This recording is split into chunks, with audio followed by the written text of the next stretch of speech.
Welcome to Mojo TV. Bulletin ముందుగా headlines.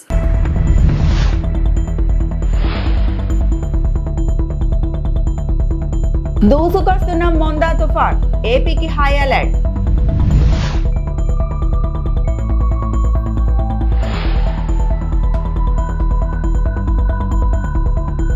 Nagula Chavithi సందర్భంగా ప్రత్యేక పూజలు నిర్వహించిన హోంమంత్రి అనిత.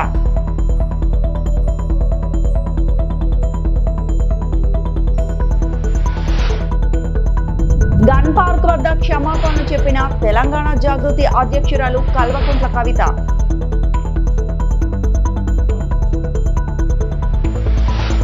విజయవాడ అయ్యప్ప నగర్ లో శ్రీ సుబ్రహ్మణ్యేశ్వర స్వామిని దర్శించుకున్న నాగుల చవితి సందర్భంగా ఆలయంలో నాగలింగేశ్వర స్వామికి హోంమంత్రి అనిత ప్రత్యేక పూజలు నిర్వహించారు.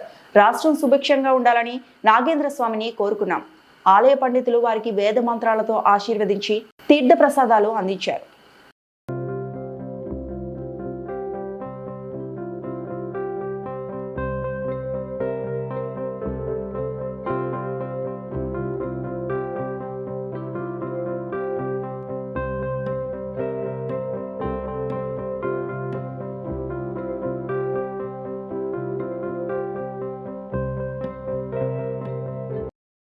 ఇన్నేళ్ల తన రాజకీయాల్లో తెలంగాణ ఉద్యమకారుల కోసం గట్టిగా కొట్లాడలేకపోయానని, అందుకు ఆ కుటుంబాలకు క్షమాపణలు చెప్తున్నానని కవిత అన్నారు.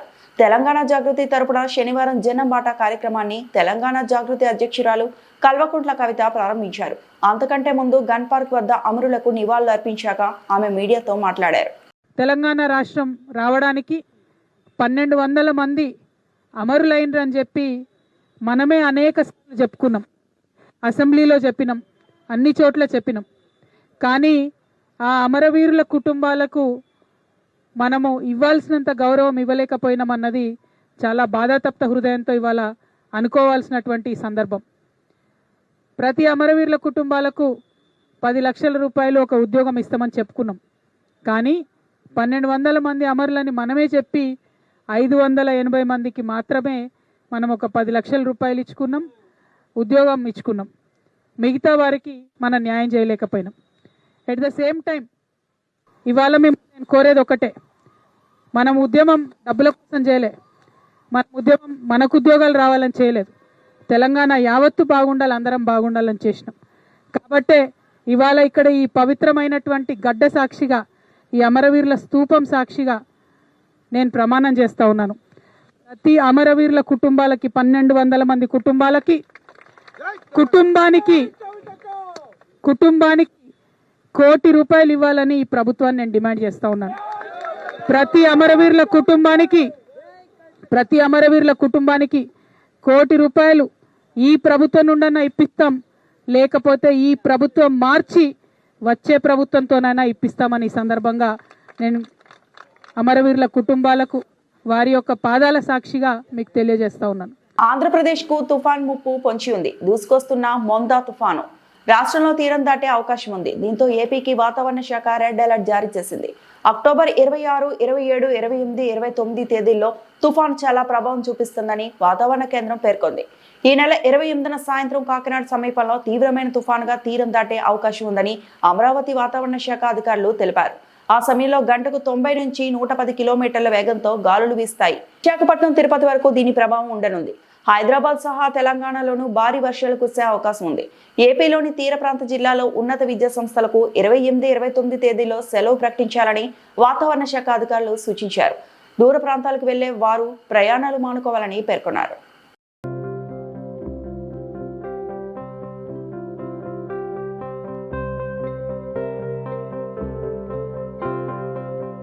ఆంధ్రప్రదేశ్ శాసనసభ స్పీకర్ చింతకాయల అయ్యన్న పాత్రుడు శనివారం పవిత్రమైన నాగుల చవితి పర్వదినాన్ని నర్సీపట్నంలో సతీమణి చింతకాయల పద్మావతి మరియు తనయుడు కౌన్సిలర్ చింతకాయల రాజేష్ కుటుంబ సమేతంగా జరుపుకున్నారు.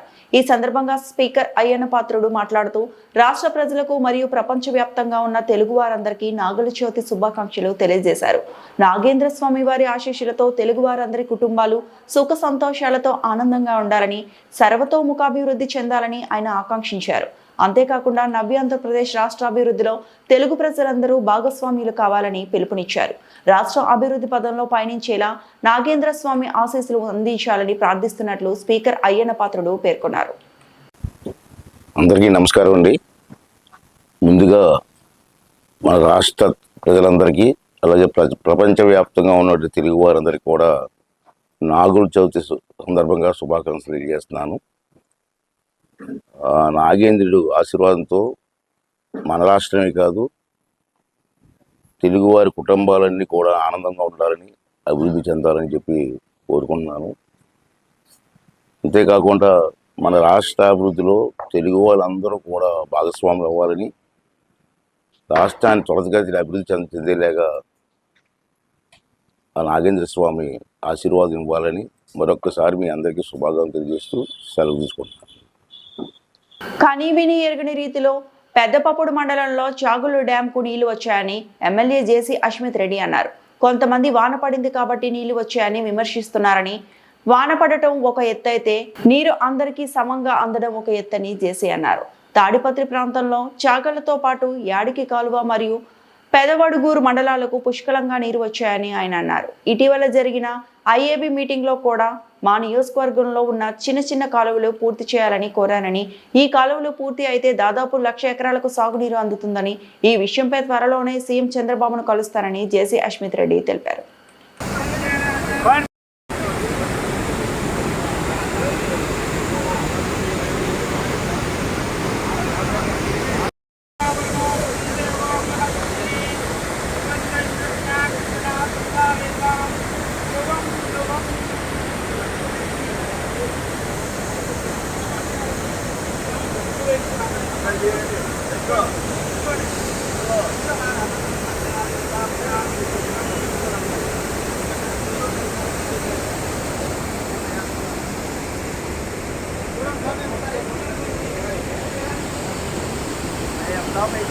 మరి ఈరోజు చాలా ఆనందకరమైన రోజు. ఎప్పుడు విని కని ఎరగని రీతిలో మా డ్యామ్కి నీళ్ళు వచ్చాయి. చాలామంది అంటా ఉన్నారు, నువ్వేంది తెచ్చేది నీళ్ళు, వాన పడింది కదా దానికి పాటికి దానికి వచ్చాయని. వాన పడేది ఒక ఎత్తు అయితే ప్రతి ఏరియాకి సమానంగా నీళ్లు పోయేది ఒక ఎత్తు. అందుకు ఈ కూటమి ప్రభుత్వం ఏం చేసిందంటే ప్రతి ఒక్కరికి నీరు అందాలా, రైతులకి మరొకసారి భరోసా ఇవ్వాలని చెప్పి కేటాయింపులు చాలా బాగా చేశారు. మాకు కేవలం ఒక చాగల్లే కాదు, పైన యాడికైతేనేమి వడుగూరు అయితేనేమి వీటన్నిటి కూడా నీళ్ళు వచ్చాయి. రైతులు ఆనందంగా ఉన్నారు. ఖచ్చితంగా అకాల వర్షాలు పడడం వల్ల రోంత పంట చెడింది అక్కడ ఇక్కడ. అయినా కూడా ఈ నీళ్లు స్టోరేజ్ చేసుకోవడానికి మాత్రం మాకు ఈసారి చాలా మంచి అవకాశం వచ్చింది. అదేవిధంగా నిన్న మాకు ఐఏబీ మీటింగ్ జరిగింది. ఆ ఐఏబీ మీటింగ్లో నేను ఒకటే కోరాను, మాకు చిన్న చిన్న కాలువలు ఏవైతే ఉన్నాయో అవి పూర్తయితే దాదాపు మొత్తం మా నియోజకవర్గం కింద 1,00,000 ఎకరాలు సాగు చేసుకునేదానికి వీలవుతుందని చెప్పి, మరి దీనికి అవసరమైన డబ్బులు కూడా పెద్ద ఎక్కువ లేదు. దాదాపు మా చాగళ్ళ కింద అయితే ఒక 15 నుంచి 20 కోట్లు, యాడికి సైడ్ ఇంకొక 20 కోట్లు, మొత్తం కలిపితే ఒక 50 నుంచి 60 కోట్లు మనం ఖర్చు పెడతామంటే మాత్రం ఖచ్చితంగా రైతన్యకి న్యాయం చేసినట్టుంటుంది. ఖచ్చితంగా కోరాను. బీజేపీ నాయకులు ఆరా దారి మళ్లింపుపై ఆగ్రహం. పాన్గల్ మండలానికి దాదాపు 1,200 క్వింటాలు పైన వేరుశెనగ విత్తనాలు వచ్చినట్లు సమాచారం అందింది. ఈ సమాచారం కోసం ఏడీఏని అడగగా ఎక్కడో తప్పిదం జరిగిందని, దాని గురించి పూర్తిగా సమాచారం సోమవారం నాడు ఇస్తానని చెప్పడం జరిగింది. దానితో పాటు విత్తనాల సబ్సిడీ కేంద్రం ప్రభుత్వం నరేంద్ర మోడీ ఆధ్వర్యంలో ఇస్తుంటే ఫ్లెక్సీలో మాత్రం ఆయన ఫోటో లేకుండా వేయడాన్ని ప్రశ్నించగా, ఇంకోసారి అలా జరగకుండా చూసుకుంటామని చెప్పడం జరిగింది. ఒకవేళ సోమవారం లోపు ఏ రైతులు ఇచ్చారో, ఇంతవరకు ఏ ప్రకారం ఇచ్చారో, ఎలా సెలక్షన్ చేసుకున్నారు, ఒకరికి ఎన్ని కేజీలు ఇచ్చారు, సమాచారం ఇవ్వకపోతే పెద్ద ఎత్తున దీనిపై పోరాటం చేస్తామని మండల బీజేపీ నాయకులు హెచ్చరిస్తున్నారు. ఈ కార్యక్రమంలో పాన్గల్ మండల అధ్యక్షులు శివరాం యాదవ్, బీజేపీ దళిత మోర్చా అధ్యక్షులు ప్రవీణ్, జిల్లా బీజేవైఎం ప్రధాన కార్యదర్శి రమేష్, కౌన్సిలర్లు రామకృష్ణ, మండల జనరల్ సెక్రటరీ నరేందర్ రెడ్డి, మండల ఉపాధ్యక్షులు డీసీ కురమయ్య, మండల ప్రధాన కార్యదర్శి తానా మోని రమేష్, నాగరాజు, నందకుమార్, పరమేష్ తదితరులు పాల్గొన్నారు. ఇక్కడ కూడా ఈ ప్రభుత్వాలకు కానీ కాంగ్రెస్ గవర్నమెంట్ లేదా బీఆర్ఎస్ గవర్నమెంట్ దీనికి సంబంధం లేకుండా ఆఫీసర్లకు ఆ స్వచ్ఛంద సంస్థ రెండు టైపై అక్కడ పోయి వాళ్ళ పొలాల్లో తిరిగి చూసి ఈ రైతు చేస్తున్నాడు ఈ రైతు చేస్తున్నాడు అని చూసి వాళ్లకు వీళ్ళు ఇవ్వాలన్నమాట. ₹1 కూడా కట్టకుండా మొత్తం ఒక్కొక్క రైతుకి దాదాపు క్వింటల్ వరకు వీళ్ళు ఇది చేయాలి. కానీ ఇక్కడ జరుగుతున్నది ఏంటంటే అక్కడ మనం బోర్డు పెట్టేది మొత్తం నరేంద్ర మోడీ గారు స్వచ్ఛంద సంస్థకు పంపిస్తే ఈ స్టేట్ గవర్నమెంట్ ఇక్కడ ఉన్నటువంటి మన మంత్రి గారు జూపల్ కృష్ణారావు సార్ గారు మిగతా వాళ్ళ కూడా మేము ఇస్తున్నాం అన్నట్టు చెప్పేసి బోర్డు పెట్టుకుని కాంగ్రెస్ పెట్టి వాళ్ళకి ఎవరైతే మంచి ఉంటారో వాళ్ళ కార్యకర్తలు అయితే ఉంటారో విలేజ్ లో పుట్టి ఎవరైతే ఇప్పుడు మీ అందరికీ తెలిసింది ఏమైనా ఇస్తున్నారని ఎవరో చెప్పడం వల్ల మీరు తెలుసుకుని ఇట్లా వచ్చింది. అంటే ఎక్కడ కూడా సాటింగ్ చేయకుండా ఏం చేయకుండా లోపల దొంగల్లాగా ఏం చేస్తున్నారు ఈ లీడర్లు, కాంగ్రెస్ లీడర్లు అంటే వాళ్ళకి సంబంధించిన ఎవరైనా ఉంటే లోపల తీసేసుకుని మీకు ఇస్తున్న మేము ఇస్తున్నాం అని చెప్పేసి ఇస్తా ఉన్నాం. కానీ వీటికి వచ్చింది దాదాపు 1200 క్వింటాల వేరుశనగ విత్తనాలు వచ్చినాయి. 1200 క్వింటాల పైనే వచ్చినాయి. ఇప్పటికి కూడా మాకున్న సమాచారం ఏంటంటే దాదాపు 2 లారీల దాకా పక్కదారి పట్టించినారనేది మాకు సమాచారం ఉంది. అందుకే ఇందాక మేము అగ్రికల్చర్ ఏవో ఫోన్ చేస్తే ఆయన ఎత్తలేదు, చాలా బిజీ ఉన్నట్టున్నాడు. ఆయన సేన్లలో తిరిగి బిజీ ఉన్నట్టున్నాడు. అందుకే మా మండలాధ్యక్షుడు ఏడీ గారికి చేస్తే ఆయన ఉండి ఎందుకు మరి కాంగ్రెస్ పెట్టింది మన మీ గవర్నమెంట్ అన్నప్పుడు సెంట్రల్ పెట్టాలి కదా అంటే ఏదో ఇది ఒకసారి మిస్టేక్ అయింది, తప్పైంది, నెక్స్ట్ సారి పెడతాం, ఈసారి అయితే ఇదే సార్ అని చెప్తా ఉన్నారు. యాక్చువల్ గా అది ఏ అయితే రైతులకు ఇస్తున్నారో ఈ గవర్నమెంట్ ఆఫీసర్లు అందరూ కూడా పర్యవేక్షణ ఉండి వాళ్ళ మధ్యలో ఇవ్వాలి, కరెక్టా కాదా చూసి అని చెప్పేసి వాళ్ళు వీళ్ళు కన్సల్ట్ చేసి ఇవ్వాలి. కానీ వీళ్ళు ఏం చేసిండ్రు, వీళ్ళ పని వీలుండి ఆ కాంగ్రెస్ వాళ్ళకి అప్పచెప్తే వాళ్ళకి ఇచ్చుకుంటా అది కూడా అందరికి ఇస్తలేదు. అది కూడా అందరికీ ఎప్పుడు ఏం చేస్తున్నాం అంటే మళ్ళీ పక్కదారి దాదాపు 2 లారీల దాకా వేరుశనగ పల్లీలు పక్కదారి పట్టిందని మాకు సమాచారం ఉంది. ఏ రైతైనా సరే ఏ ఊర్లో అయినా సరే వాళ్ళు స్వచ్ఛందంగా వాళ్ళు వచ్చి అప్లై చేసుకుంటే క్వింటల్ ఇచ్చే కాడ 50 కేజీలు ఇస్తారా లేకపోతే 80 కేజీలు ఇస్తారా కానీ రైతులకు అందరూ కూడా వేసుకున్న వాళ్ళకి అందరూ కూడా సమన్వయం చేయాలి, ₹1 కూడా కట్టకుండా. ఇది వీళ్ళు ఇట్లా చేస్తారని చెప్పేసి నరేంద్ర మోడీ గారు ఏం చేసింది మన భారతీయ జనతా పార్టీ అంటే డైరెక్ట్ రైతులకి ఏం కాదు, వీళ్ళకి మధ్యలో ఇస్తే వీళ్ళు మధ్యలో అటు ఇటు చేస్తారంటే వీళ్ళు ఇప్పుడు కూడా ఏం చేస్తున్నారంటే మళ్ళా సేమ్ అదే కథ అదే విధంగా చేస్తా ఉన్నారు. నర్సాపురం టీడీపీలో మరోసారి బయటపడ్డ వర్గ విభేదాలు. ఈ నెల 26న జరగనున్న ఏఎంసీ చైర్మన్ మరియు సభ్యుల ప్రమాణ స్వీకార కార్యక్రమ ఆహ్వాన పత్రికలో తమ నేత టీడీపీ మాజీ ఎమ్మెల్యే మాధవ నాయుడు పేరు వేయకుండా అవమానించారని ఆయన వర్గం ప్రెస్ మీట్ పెట్టేవారి నిరసన తెలియజేశారు. 2019 ఎలక్షన్లో ఓడిపోయిన మాధవ్ నాయుడిని నర్సాపురం టీడీపీ ఇన్ఛార్జిగా తొలగించి పొత్తూరు రామరాజుని నియమించింది. టీడీపీ అధిష్టానం అప్పటి నుంచి ఇప్పటి టీడీపీ 2 వర్గాలుగా చీలిపోయి ఎవరికి వారు కార్యక్రమాలు చేస్తూ వస్తున్నారు. ఇప్పుడు ఈ విభేదాలు తారస్థాయికి చేరుకున్నాయి. ఉద్దేశపూర్వకంగానే రామరాజు వారి నాయకుడు బండారు మాధవ నాయుడిని పేర్లు వేయకుండా అవమానించారని వారు ఆరోపించారు. నిరసన తెలియజేసేటువంటి నల్ల కండువ కూడా వేయడం జరిగింది.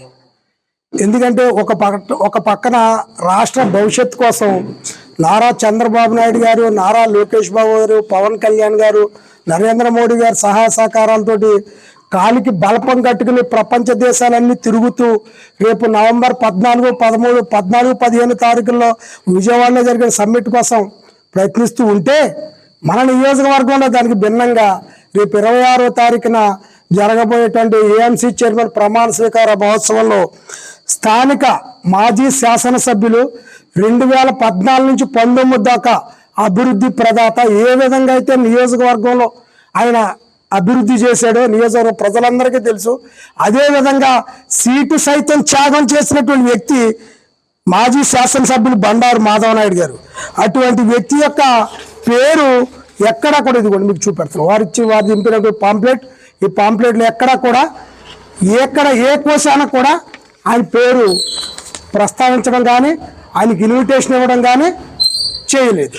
మరి కావాలని చేశారా, బై మిస్టేక్గా చేశారా అనేది మాకు తెలియదు. కానీ నాకు తెలిసి అయితే మేమైతే కనుక నియోజకవర్గం యావత్తు తెలుగుదేశం పార్టీ, జనసేన, బీజేపీ కూటమి సభ్యులందరూ కూడా చాలా ఘోరంగా అవమానంగా భావిస్తున్నారు. ఎందుకంటే నియోజకవర్గంలో ఆ గెలుపులో ఆయన ఏ విధంగా సహాయ సహకారాలు అందించాడు, ఏ విధంగా తిరిగాడు అనేది నియోజకవర్గ ప్రజలందరికీ తెలుసు. ఏదైతే తప్పు చేశారు ఏదైతే తప్పు చేశారో ఆ తప్పును సరిదిద్దుకోకపోతే భవిష్యత్తులో రేపు 26వ తారీఖు జరగబోయే కార్యక్రమం విషయంలో మేము తీసుకోబోయేటువంటి నిర్ణయాలకి, జరగబోయే చర్యలకి ఇక్కడ నర్సాపురం నియోజకవర్గంలో తెలుగుదేశం పార్టీ పూర్తి బాధ్యత వహించవలసి ఉంటుంది. దానికి మీరు సిద్ధమైతే ఈ తప్పును సరిదిద్దుకోకండి. కర్నూలు బస్సు ప్రమాద ఘటనతో తెలంగాణ రవాణా శాఖ అప్రమత్తమైంది. ప్రైవేటు బస్సులను అధికారులు తనిఖీ చేస్తున్నారు. విజయవాడ హైవే, బెంగళూరు హైవేపై ఆర్డీఏ బృందాలు విస్తృత తనిఖీలు చేపట్టాయి. రాజేంద్రనగర్ పరిధి గగన్ పహాడ్ వద్ద సోదాలు చేశారు. ఏపీ నుంచి వస్తున్న ట్రావెల్ బస్సులను తనిఖీ చేశారు. వాహనాల్లో ఫైర్ సేఫ్టీ, మెడికల్ కిట్లను పరిశీలించారు. నిబంధనలు పాటించిన 5 ట్రావెల్ బస్సులపై కేసులు నమోదు చేశారు. ఎల్బీ నగర్ లో చింతలకుంట వద్ద ఆర్డీఏ అధికారులు తనిఖీ చేశారు. నిబంధనలు ఉల్లంఘించిన ట్రావెల్ బస్సును సీజ్ చేశారు. నిబంధనలకు విరుద్ధంగా రోడ్లపై తిరుగుతున్న మరో 4 బస్సులపై కేసులు నమోదు చేశారు. ఈ రోజు మా district transport officer Medchal Malkajgiri గారు ఇచ్చిన ఆదేశాల అనుసారంగా మేము సీసీ బస్సుల వాహన తనిఖీలు చేయడం జరుగుతుంది. సో ఇప్పుడు మీరు చూస్తున్నారు, ఇప్పుడు ఈ వెహికల్స్ మనం చెక్ చేసినాము. ఈ బండికి సంబంధించి ఫైర్ ఎక్స్టింగ్విషర్ ఎక్స్పైర్ అయిపోయింది, పనిచేయడం లేదు. అసలు దీనికి సంబంధించినటువంటి ఎమర్జెన్సీ ఎగ్జిట్ కూడా సరిగా పనిచేయడం లేదు. అండ్ హ్యామర్స్ కూడా వీళ్ళు క్యారీ చేయలేదు. సో దాని గురించి మనం ఈ బండిని వైలేషన్ ఆఫ్ పర్మిట్ కండిషన్స్ కింద కేసు రాసి దీన్ని సీజ్ చేయడం జరుగుతుంది. ఇప్పటి వరకు మనం మార్నింగ్ నుంచి దగ్గర 15-16 బస్సుల వరకు మనం చెక్ చేయడం జరిగింది. వీటిలో ఈ బస్ మాత్రం సీజ్ చేయడం జరుగుతుంది. మనం ఇప్పుడు ఈ permit, inter state permit, all India tourist permit, vehicle యొక్క ఫిట్నెస్ సర్టిఫికేట్ చూస్తున్నాము, పొల్యూషన్ సర్టిఫికేట్, సెకండ్ డ్రైవర్ ఉన్నాడా లేడా, మన ఫైర్ ఎక్స్టింగ్విషర్ పని చేస్తుందా లేదా, మన ఎమర్జెన్సీ ఎగ్జిట్ పని చేస్తుందా లేదా, ఓపెన్ అవుతుందా లేదా అని చూస్తాము. అంటే ఇప్పుడు మన ఆల్ ఇండియా టూరిస్ట్ పర్మిట్ ఉంటుంది. ఇంటర్ స్టేట్ వేరే స్టేట్ నుంచి ఈ స్టేట్ వస్తున్నప్పుడు all India tourist permit valid ఉంటే మనం దాన్ని యాక్సెప్ట్ చేయవలసి ఉంటుంది. ఆల్ ఇండియా టూరిస్ట్ పర్మిట్ సంబంధించి 90,000 రూపాయల ట్యాక్స్ ఉంది. ఆ ట్యాక్స్ వ్యాలిడిటీ ఉందా లేదా చెక్ చేసుకుంటాము. అండ్ అదే విధంగా హోమ్ స్టేట్, అంటే ఆ బండి ఎక్కడైతే రిజిస్ట్రేషన్ అయిందో దానికి ఆ హోమ్ స్టేట్ ట్యాక్స్ ఉందా లేదా, ఆ పర్మిట్ ఉందా లేదా చూసుకొని దాన్ని బట్టి మనం వేరే రాష్ట్రంలో వీటికి పర్మిట్ ఎన్ని రోజులు ఉంటుంది? ఏదైనా ఒక 5 years ఉంటుంది. పర్మిట్ అనేది 5 years ఉంటుంది. ఒక బస్సుకి సిట్టింగ్ పర్మిషన్ తీసుకొని స్లీపర్ గా నడుపుతున్నారు కదా, అలాంటి వాటిపైన ఎలాంటి చర్యలు తీసుకుంటారు? అలాంటి వాటి మన దృష్టికి వస్తే వాటిని స్ట్రక్చరల్ ఆల్టరేషన్ కింద కేసెస్ బుక్ చేసి, అనాథరైజ్డ్ ఆల్టరేషన్ కింద కేసెస్ బుక్ చేసి మనం సీజ్ చేయడం జరుగుతుంది. ఇప్పుడు అలాంటి బస్సులు ఏమన్నా మీ తనిఖీలో బయట లేదండి. ఇప్పటి వరకు అయితే ఈ రోజు మార్నింగ్ అరౌండ్ 15 to 20 వెహికల్స్ మనం చెకింగ్ చేసినాం. అట్లాంటివి మన దృష్టికి అయితే రాలేదు. జల విద్యుత్ ప్రాజెక్టుపై గిరిజన పిల్లలు తిరుగుతున్నారు. జల విద్యుత్ ప్రాజెక్టును వ్యతిరేకిస్తూ అల్లూరు కలెక్టరేట్ ను చుట్టుముట్టిన ప్రవాస గ్రామస్తులు మా భూములను జోక్యం చేసుకుంటే లెక్క వేరేలా ఉంటుందని హెచ్చరికలు. చంద్రబాబు, పవన్ కళ్యాణ్ కు వ్యతిరేకంగా నినాదాలు చేపట్టారు. ఆదివాసీ జోలికి రావద్దు, జీవో నంబర్ 5113 రద్దు చేయాలి, జీవో నంబర్ 213 రద్దు చేయాలి. వర్ధిల్లాలి ఆదివాసుల ఐక్యత. అడవి జోలికి వస్తే తరిమి కొడుతూ, మా భూమి జోలికి వస్తే తరిమి కొడుతూ, వర్ధిల్లాలి ఆదివాసుల ఐక్యత. మా భూముల్లో దిమ్మలు పాతిన నవలుగా కంపెనీ చేసి ఎస్టీ పెట్టాలి. మా భూముల్లో దిమ్మలు వేసిన నవలుగా కంపెనీ కేసు నమోదు చేయాలి. ఆదివాసి జోలికి వస్తే కరద్దు, ఆదివాసి జోలికి వస్తే కరద్దు. ఈ వార్తలు ఇంతటితో సమాప్తం.